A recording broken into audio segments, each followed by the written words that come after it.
সবচাইতে ভারী নেকির পাল্লা যেটা হয়, আবু দাউদ শরীফের একটা হাদিস 4799 নম্বর হাদিসের ভেতরে রাসূল আরবি সাল্লাল্লাহু আলাইহি ওয়াসাল্লাম তিনি স্পষ্ট জানাচ্ছেন, শুনে নাও, জেনে নাও, আমি রাসূলুল্লাহ জানায়া দিলাম, কাল কিয়ামতের কঠিন ময়দানে তোমার আমলনামাটা যখন ওজন করা হবে, ওই আমলনামার ভেতরে দেখা হবে তোমার সুন্দর আখলাক আর ক্যারেক্টার আছে কিনা। যদি সুন্দর আখলাক, ক্যারেক্টার, নৈতিকতা যদি ভালো হয়, তাহলে মনে রাখবা কিয়ামতের দিন তোমার আমলনামাতে ওটা দেওয়ার সাথে সাথে তোমার নেকির পাল্লাটা ভারী হয়ে যাবে। জোরে বলেন সুবহানাল্লাহ। হাদিস বলেছি, মা মিন শাইইন আথকালু ফিল মিজানি মিন হুসনিল খুলুক। আমার নবী বলতেছেন, জানো ভাই, মা মিন শাইইন, কোন জিনিস নাই, আথকালু ফিল মিজান, মিজানের পাল্লায় ওর চাইতে ভারী হবে, ওই জিনিসটার চাইতে, সেটা একটাই জিনিস, মিন হুসনিল খুলুক, উত্তম চরিত্র। এজন্য আমার নামাজি ভাইদেরকে বলতে চাই, আমার তালেব ইলম ভাইদেরকে বলতে চাই, দুনিয়াতে এসেছি আমরা মানুষ হবার জন্য। দুনিয়া থেকে যাওয়ার সময় আমরা যেন বাদর না হয়ে যাই, আমরা যেন মানুষের মতো মানুষ হয়ে যাই। এই মানুষের মতো মানুষ যদি আপনি হতে পারেন, চরিত্রটা সুন্দর বানাইতে পারেন, তবে কিয়ামতের দিন আপনি লাভ কয়টা পাবেন দেখেন। হাদিস খুলে খুলে দেখেন। আজকে আর কয়টা বলবো, সামান্য সংক্ষিপ্ত সময়ে একটা বললাম, কিয়ামতের দিন মিজানের পাল্লাই ভারী হবে। নাম্বার 2, মুসনাদে আহমদের একটা হাদিস আপনাদেরকে শোনাই। রাসূল পাক সাল্লাল্লাহু আলাইহি সাল্লাম তিনি বলছেন, যে ব্যক্তির আখলাকটা ভালো, কথাবার্তা খুব সুন্দর, মিষ্টি কথা, যে ব্যক্তির চলাটা নম্র ভদ্র, যে ব্যক্তির আখলাকটা ভালো, ওই ব্যক্তির জন্য আমি কিয়ামতের দিন কি করব তোমরা জানো?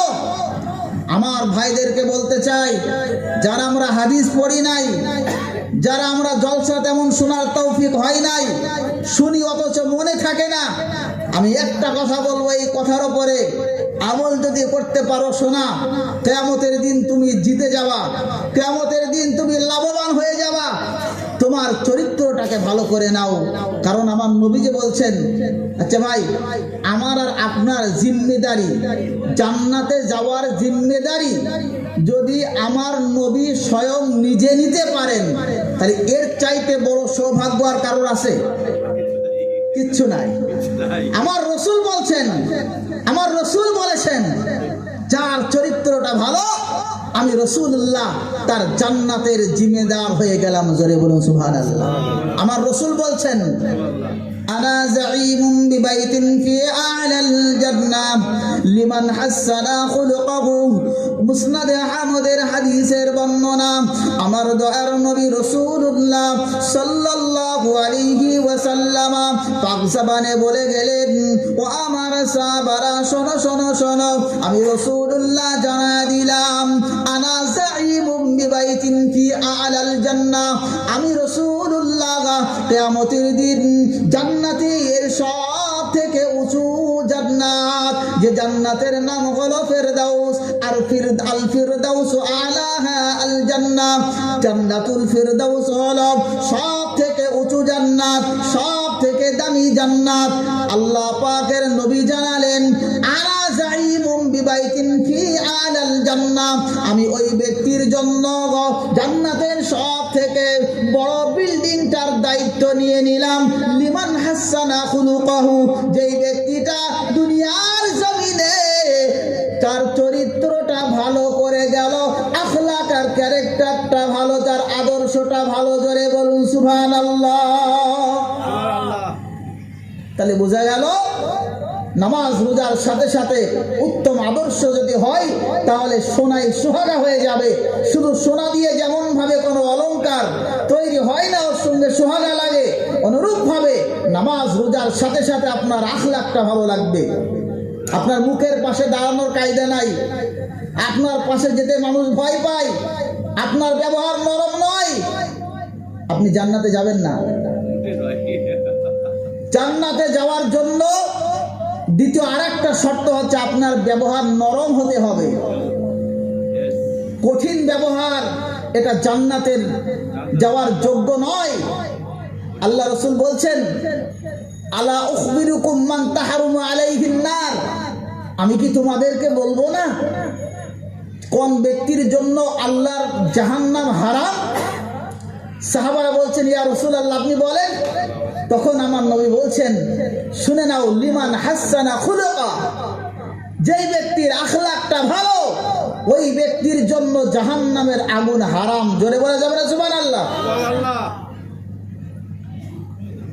সম্মানীয় ভাইরা, আল্লাহ রাসূল সাল্লাল্লাহু আলাইহি ওয়াসাল্লামের হাদিস অগণিত আছে এই বিষয়ে।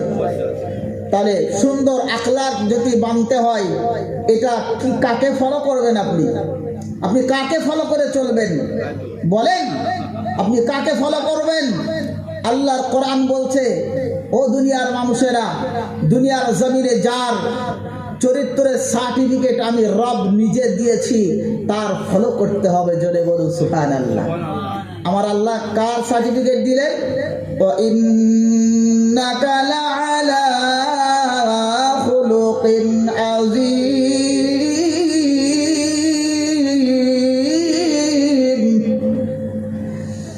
আমার আল্লাহ তাআলা কুরআনুল কারীমের মধ্যে জানালেন, হে নবী,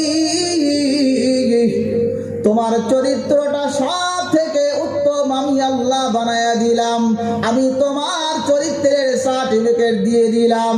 এজন্য দুনিয়ার মানুষদেরকে জানায়া দিলেন, ও দুনিয়ার মানুষেরা শোনো শোনো শোনো, আমার রাসূলের আদর্শের মধ্যে তোমাদের নমুনা রয়েছে। লাকাদ কানা লাকুম ফি রাসূলিল্লাহি উসওয়াতুন হাসানা, নবীর জিন্দেগির ভেতরে উত্তম আদর্শ লুকিয়ে রয়েছে। নবীর জিন্দেগিটারে ফলো করো, নবীর সাহাবাদের জিন্দেগিটারে ফলো করো। এইভাবে ফলো করে যদি চলতে পারো তাহলে উত্তম মানুষ দুনিয়াতে হয়ে যাবা। আর তোমার চরিত্র যদি না ভালো হয়, তোমার ফলোয়ার, তুমি যাকে ফলো করতেছ সে যদি অন্য কোন ধর্মের বিধর্মী হয়, অন্য কোনো কিছু হয়, যত বড় নেতা খেতাই হোক না কেন, আমার আল্লাহ কোরআনে জানালেন তাদের অনুসরণ করলে পারে তুমি জাহান্নামে যাবা। আমার রাসূলের আদর্শকে অনুসরণ করতে হবে, তবেই তোমার জন্য আমার জান্নাতটা ওপেন হয়ে যাবে। সুবহানাল্লাহ। তাহলে উত্তম আদর্শ কয়টা আখলাকের নাম? কিতাব পড়ে ওয়াজ করতে আইছি। উত্তম আদর্শ কয়টা চরিত্রের নাম, কয়টা গুণের নাম উত্তম আদর্শ আখলাক? মনে রাখবেন, আমি কিতাবের মধ্যে পড়েছি, আমার থেকে যারা বড় আলেম আছে তারা আরো অনেক বার করতে পারে, আমি তো নগণ্য সামান্য ইলম বা জ্ঞান রাখি। আল আদাবুল মুফরাদ কিতাবের ভেতরে এসেছে মোটামুটি 16টা। তোমার ভেতরে যদি গুণ থাকে তাহলে তুমি সর্বশ্রেষ্ঠ দুনিয়ার মুখে মানুষ হয়ে যাবে। সুবহানাল্লাহি ওয়া বিহামদিহি।